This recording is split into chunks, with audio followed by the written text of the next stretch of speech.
A very beautiful morning to everybody watching us out there. You're welcome to the show. The show is Bumper Breakfast. My name is Yinka Kenny. Yes, it will still be in place to still celebrate the girl child this morning. The girl child is very essential to the race of life. Was so much about the girl child celebration yesterday. Talking about celebration yesterday, Abuja in Lagos, in Nigeria, I beg your pardon, was where the focus was on yesterday. It was all about the honors given to several Nigerians and friends of Nigeria, yesterday. And I understand that Abuja saw the kind of traffic that it had never seen in its history. Well, we here in Lagos, we are used to traffic, so we would almost say that traffic is somehow put inside our DNA. So it's so strange to the people, residents of Abuja. I think a couple of friends of mine talked about the traffic yesterday.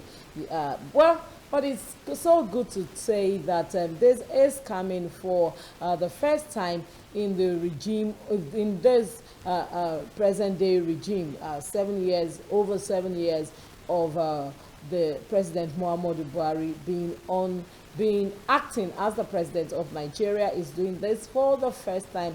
And yesterday we saw that over 400 people got honors from all the spheres of life, ranging from politicians to lawmakers and even to the entertainment industry, which is very something that is something worthy of mention. We will talk so much. We will talk about it as we go on the show. But right now, I want to go straight into the dailies this morning, and I'm going to run through the stories that made their ways to the front pages of the dailies this morning.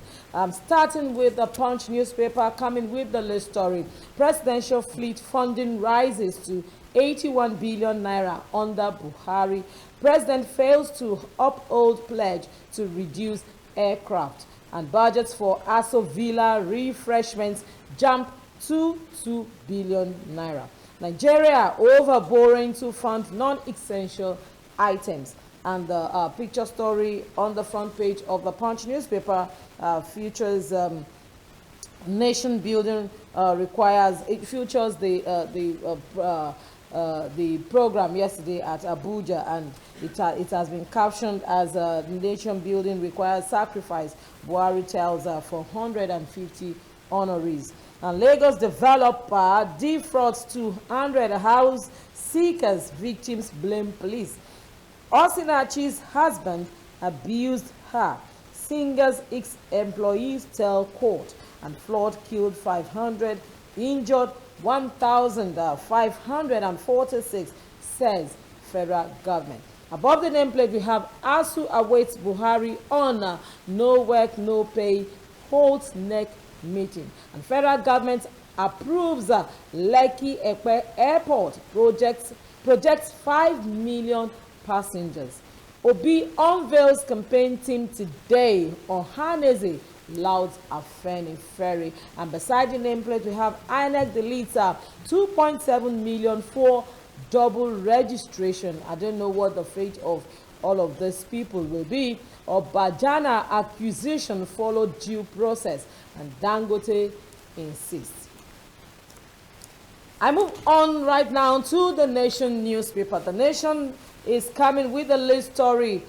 I'll leave a secured country, Buhari assures Nigerians, and I'm sure Nigerians will want to know if really we can take these words to the banker. And the rider is President confers national honors on 443 Nigerians, 7 foreigners. All right, that's 443 3 Nigerians, 7 foreigners, bringing the number to 450. We are having different figures now. The Punch newspaper is giving us a different figure, and I think for Punch newspaper is okay, 450. Okay, we're having 450. Seven amidst all of them, we have 7 foreigners. And IMF cuts Nigeria's economic growth to 3.2%. Strike. How House of Reps brokered truce between federal government and ASU. Above the nameplate, Lagos gets approval for Lekki Airport. Oyo Assembly kicks over EFCC's invitation to members. Why I am yet to release manifesto. That's a statement coming from the gubernatorial, the presidential candidate, I beg your pardon, of the Labour Party, Peter Obi. And Dangote is talking also here. Obajana cement properly acquired. The Guardian newspaper this morning has the lead story. Honors, Buhari decorates Lawan. Okonjo Iweala, UN subscribe, others. And the writer is saying, says citizens who contribute to nation deserve appreciation. Akume, 5,000 nominees were prone to 447 awardees. Well, talking about figures here again. An honors award is called to more responsibilities, says Lawan. Lawyer describes inclusion of education minister in honors list as scandalous. Okay, I think I would like to discuss this with my guest in the studio this morning. And PDP hails Okowa other party. Stop blame games campaign with Buhari's records. PDP tells the ruling party this morning. Lagos receives approval for Lekki Airport, commits to capacity building. Beneath the nameplate, how military corrupt NNPC officials, others steal Nigeria's oil wealth. By Clark. Buhari confers national honors on Flutterwave CEO and others. Obi a national movement, Ohaneze declares. IMF downgrades Nigerians' growth prospect amid pessimism. Tension arises. And I go straight and finally this morning to the Nigerian Tribune. The lead story here is how Nigerian doctors, other foreigners, are exploited in UK. This is a report by the BBC. Wike appoints 14,000 advisors, 359 liaison officers, and crude oil theft. Clark calls for judicial inquiry, says military complicit. Kidnapping, banditry, reason state security outfits must be armed. But that's a statement by Afenifere. At conferment of national honors on 440 Nigerians. Okay, in the papers this morning, I have seen 450, I have seen 443, I have seen 440. Anyway, let's just go by. We have over 400 people that were given the award. I will hand over a Nigeria free of insecurity. That's coming from President Muhammadu Buhari. And reps begin consideration of 20.51 trillion naira proposed expenditure for 2023. Above the nameplate, our acquisition of Obajana cement plant followed due process. That's Dangote is talking here, and Sanwo-Olu receives federal government approval letter for Lekki Airport. As state begins Egbeti Summit, moves 30-year development plan. Finally, on the front page of Nigerian Tribune, expect high-intensity rain, riverine flooding. Nimet warns north central southern states. Well, we've been hearing this warning back and forth since the beginning of the year. Well, with all the flooding things and people being stranded on the road for several days now, I just hope that the country, the federal government is taking this also into consideration amidst every other thing matters that is arising at this point in time. Right now, I go on a short break. When we return, we will be analyzing some of the stories that we have seen on the front pages of the dailies this morning. Don't go anywhere. We will be right back.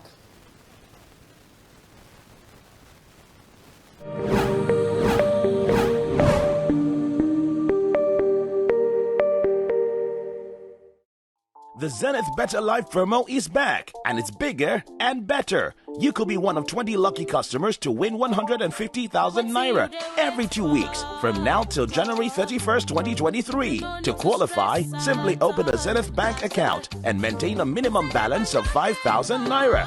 For more information, visit www.zenithbank.com/betterlife. Zenith Bank, in your best interest.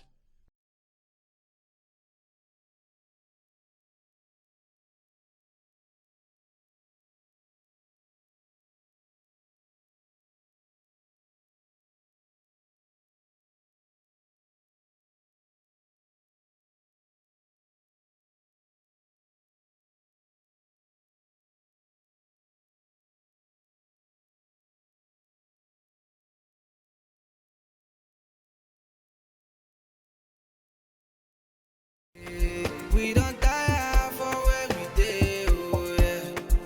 Now so promise and fail, oh yeah. And it don't take, we don't dey wait. PDP don't come again.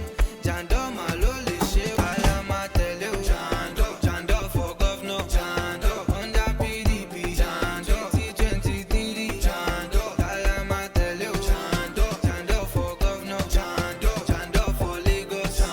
Jando for everybody, yeah. Jando Jafeku, fight for Lagos, Jafeku. Jando Jafeku, fight for Lagos, Jafeku. Vote Dr. Abdulaziz Olajide Adediran Jando as Governor of Lagos State. PDP! Power to the people!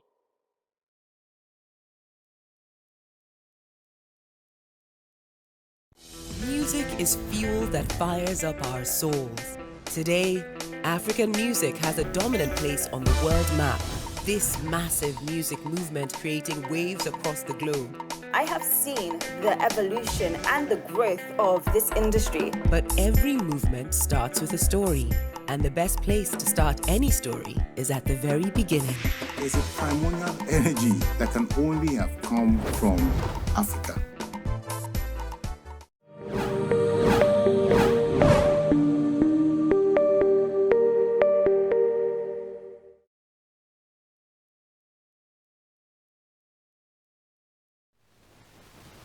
Welcome back. With me in the studio right now, I have Barrister Jide Ologun, a legal practitioner. Good morning, sir. Good morning. Thank you very much. You're welcome to the show. It's my pleasure. All right, so much ado about yesterday at Abuja, the honors. Just what is your opinion? I'm sure you saw a few of the list, if not everything. You saw people that were there crossing across all spheres of life, from politicians to entertainment, to the entertainment industry, to lawmakers, to those that have done things worthy of note. We realize that some people that have been upright, you know, even in the past, the woman that worked as a cleaner at the airport, also she was a part of them, and you know, several people that had stood out. You know, I was looking out for the petrol tanker driver also. Maybe it will make it to another list, because I honestly was because that was a great he almost wanted to lay his life down for so many Nigerians. I think that was something that is worthy of also honors. But then maybe some other time, his time is not now. So what would you say about all that transpired? You know, like you read, about over 5,000 were screened. Yes. And eventually pruned down to about 440 or thereabouts. So there we be another opportunity someday, Yes. and perhaps under a new regime. And honor is appreciating what some citizens have contributed to the development of Nigeria and those who have distinguished themselves, not just for citizens, but for friends of Nigeria too. And this is something that was instituted by the Act 5 of 1964, National Honor Act 5 of 1964. So it's been on for years, and we congratulate all those who have been honored. And some may be wondering, is there any financial compensation with this? No, no salary, no pension. But with that honor, it's an added accolade to Yes. your prestige profile. And perhaps you are traveling and you find yourself at the airport, you can branch at the VIP lounge and have a cup of coffee or tea.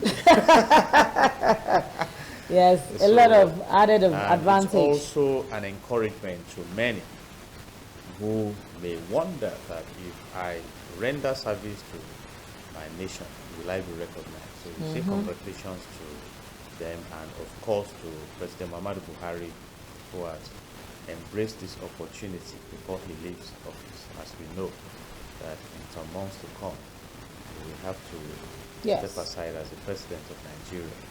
So congratulations to you. And the recipients were drawn from the various facets of our Life. national life. Okay, there have been controversies here and there. I don't want to talk about what went on social media yesterday, because if we start that, we won't finish today. The social media was agog, talking about the look on the president's face and the body language and everything. But I really don't want to talk about that. I really want us to concentrate on some issues now. There have been issues raised about some of those that were given, the honors. One of which is the Minister of Education. Considering the back and forth that we had been going through for so many years now, with from ASU strike to SSANU to several bodies of the educational sector going on strike for one reason or the other, and it's almost becoming something that students look forward to. Probably when they are in school for probably 3 months, they just begin to think in their head that maybe a strike is coming soon or something. With all of this and what the educational sector is going through in the country as of now, a lot of Nigerians feel that the Minister of Education, Honorable Minister Adamu Adamu, shouldn't have been included there. No, beyond the feelings, and of course people are entitled to their feelings, there must have been criteria placed on the table to screen those who deserve to receive the honor. And interestingly, some of those who may feel bad were probably not in the committee of those screening. And issues must have been considered. And it's also legitimate to be concerned about the state of education in Nigeria. But the big question also is that for quite a number of the recipients, are they perfect in all they have been doing? So these are issues we must consider. Recently, the National Assembly, the Senate, confirmed some electoral commissioners for some states. Some protested that some of them should not be part of that nomination to start with for being card carriers of the political party as against the constitutional provision of having access to those offices. But when the government wants to act, they have their own criteria, they proceed and act. So, but we expect from what we have been monitoring that very soon, as we call off the strike and open the universities again and students can go back to school. But our principal concern is that are we now going to attend to the fundamental issues of revitalizing the institutions, then reviewing the compensation of the lecturers, addressing issues that may prevent another strike in the future and bring our institutions to a higher standard that can even attract lecturers from abroad and students from abroad, which is one of the issues that the lecturers are clamoring for, talking about us. So we expect that in the interest of education and in the interest of securing the future of this nation, Yes. that this impasse will be resolved very soon. And there was a meeting between the Senate, the House of Reps leader, Rajabia Miller, ASU, and some stakeholders. And I think we are awaiting the nod of the president. And ASU is saying if about 80% of what they have discussed now in the interactions are complied with, then they will be willing to open the doors of the university. So let's wait. But for some of us also, I am of the opinion that because elections are approaching, politicians will want to do everything to be sure that students are in school. Because these young minds have threatened that they will really, and you saw them mobilizing to block the road to the airport, and so we just need to ensure that we identify the critical sectors of our national life, and education is one, and give the premium attention it deserves. All right, talking about politics and being political and governance, we realize that something worthy of note also about yesterday's event is the fact that we had people from the opposition party also giving awards. And, also Wike, the Rivers State governor, he is being, noted for award also due to the fact that he had done so much infrastructure in the state. Would you say this is being political, or would you say this is governance, or would you say what's your take about all of this? You are first a citizen before making a choice of partisan politics. Looking at the track record of our past leaders. But in Nigeria, they are all friends. That is the interesting thing. So the party you find them today may not be the party they will end up. So, but like I said, there are criteria, and I think it's worthy of commendation that these honors have not been painted on the canvas of partisanship, and I must commend that. But going back in history, the former Senate President, Bukola Saraki, was entitled to this honor, but denied. For whatever reasons, who knows? So when you talk of politics, you may not be able to tell where politics will go. And again, by extension, you even have a choice of rejecting the honors. The revered author, Chinua Achebe, did that in 2004.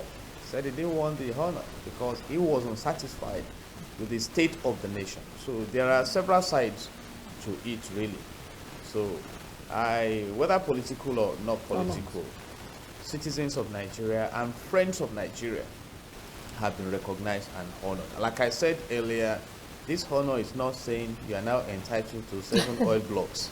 It's saying no, but we can say that these honors can open doors to a whole lot of things. Absolutely, and there are citizens who may not have these honors and can still open great doors. Yes. So, but then, like I said it's earlier, an added advantage. It's good to appreciate the to recognize efforts. Exactly. And human beings naturally crave for recognition. So, once again, we say congratulations.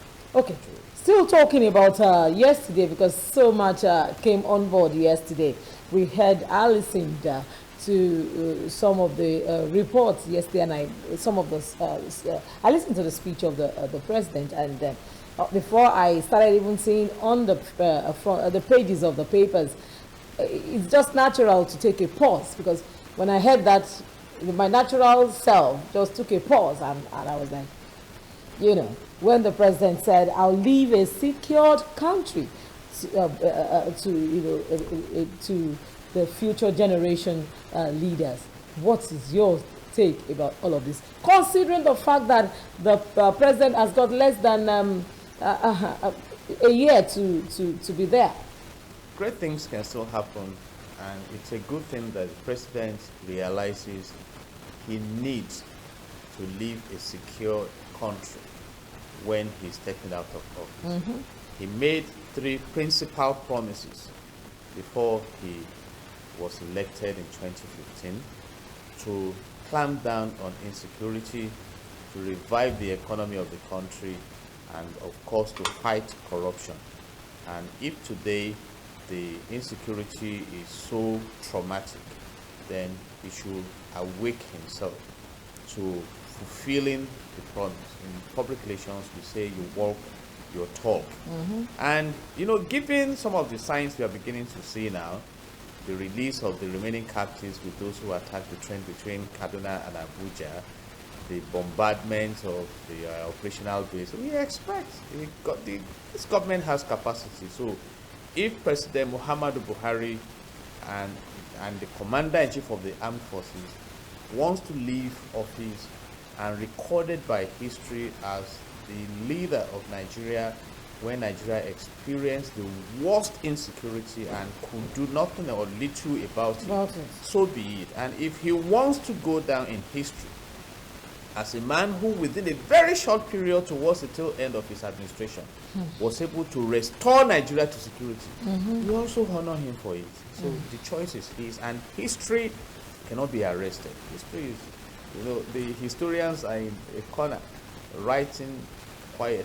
History can never be erased. I want again to reiterate what we have in section 14 subsection 2b of the Nigerian Constitution amended, that says that the security and the welfare of the people shall be the primary purpose of government. And it may even be very interesting, for example, if President Muhammadu Buhari can also reduce our total indebtedness from 42 trillion naira today to maybe 11 trillion naira, because it was 12.12 trillion naira in March 2015. So there are several things that can still be done. And we all know that now they're identifying the operational strategy of the oil thieves.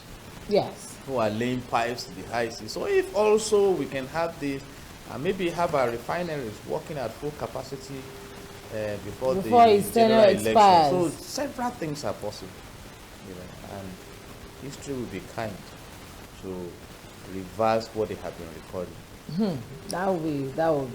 We look forward to that, honestly. Okay, well, let's talk about Lagos. Let's come a bit. Okay, before we come to Lagos State, still talking about federal government and the president's speeches and the president's plan to leave a better Nigeria for the future generation of leaders. Let's now talk about the no work, no pay. Thank God the Speaker of the House, with his intervention, and things are beginning to move, and we hope moving fast, so to speak, in the recent times. But now the ASU is saying they want to know what the federal government stand will be on no work, no pay, considering the fact that they've been out of work for over 7 months.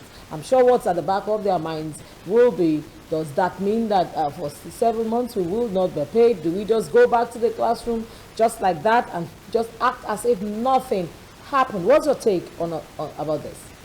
Going by precedent, when the resident doctors also were confronted by the no work, no pay syndrome, yes, the federal government backtracked and paid them.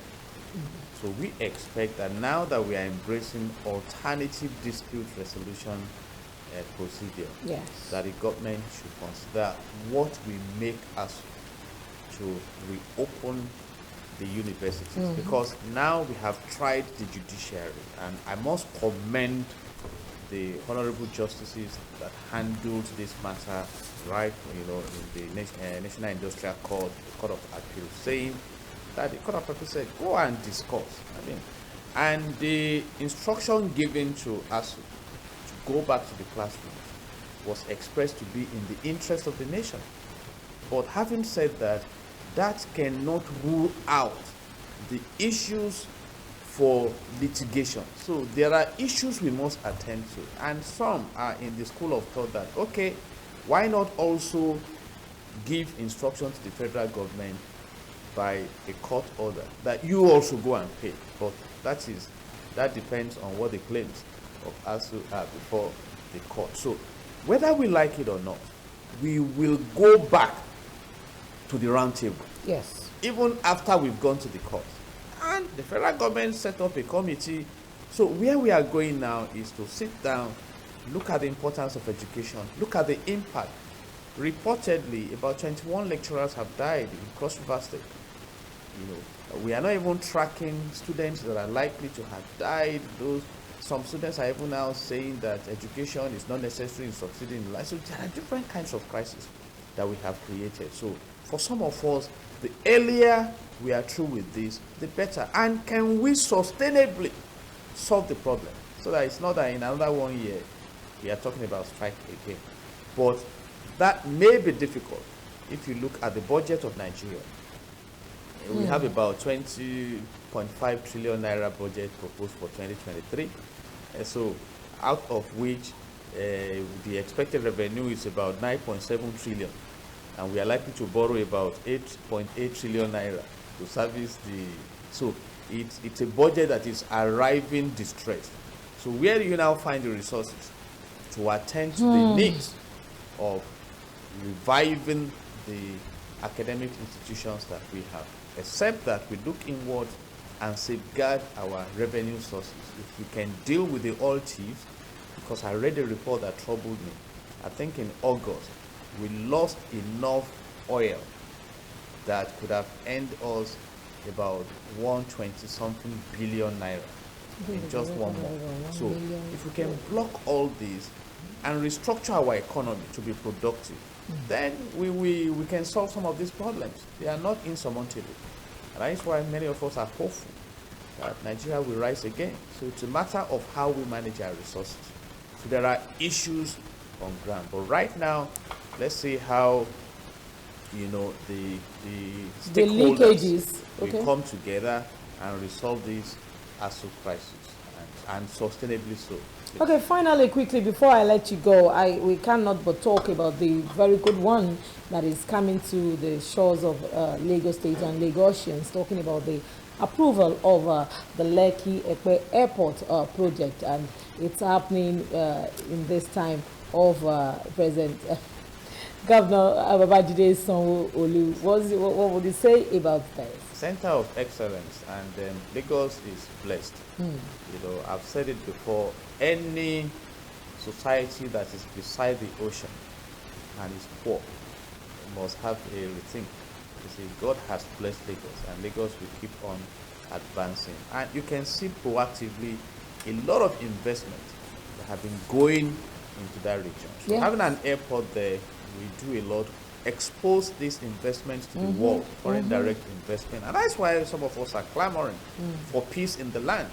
Nigeria is one of the best endowed nations in the world, and wealth is waiting to flow in here if we can get things right. So we congratulate our amiable governor, Babajide Sanwo-Olu, and his wonderful team for this achievement, and we thank the president also. That's what we are. If we create economic hub across the nation, we can open the channels of prosperity, and that should be the focus. So we have more than enough to go around in this nation. So that's why we are appealing to those in government. Go back to the motto of this country. Unity and faith, peace and progress. No matter how diversified we are, we have enough to go around. So let's be wise with our resources. And once again, we say congratulations, and we look forward to landing at that airport coming from New York City. Sounds really enticing. Yes, really Lagos sounds is really the center of really excellence. enticing. Take that away. All right. Okay. Thank you so very much, Mr. Barrister Jide Ologun. It's a pleasure to have you on the show, and anytime having you on the show. Thank you. God bless Nigeria. Thank you so much. All right, the Lagos State government has renewed its commitment to reduce domestic and gender-based violence to the barest minimum. The Executive Secretary of Domestic and Sexual Violence Agency, Mrs. Titi Rhodes Adeniyi, explained what the agency has been doing in the last 1 year since it became a full-blown agency, while also bringing to bear the plan to get more victims help. This formed part of the conversation at a media party in Lagos State. This is a clear indication of political will, that is being demonstrated by most distinguished first ladies in the southern part of our country. Survivors will know that they are seen, they are heard, their stories are believed, and the relevant government agencies will do the needful in ensuring that they are able to get justice once they report. And it's a statutory agency, which basically means that we're a creation of law. And with that, we have appropriate budget lines to be able to prevent and respond to incidents of domestic and sexual violence. So what we're doing and what we intend to continue doing really is to ensure that we take the zero tolerance message across the state. Because a lot of people are in abusive relationships. A lot of people have experienced abuse, and some don't even know that they are victims or survivors, because they don't even know what domestic violence is, and also they may not even know support services that exist that they can take advantage of. And we believe very, very strongly in prevention.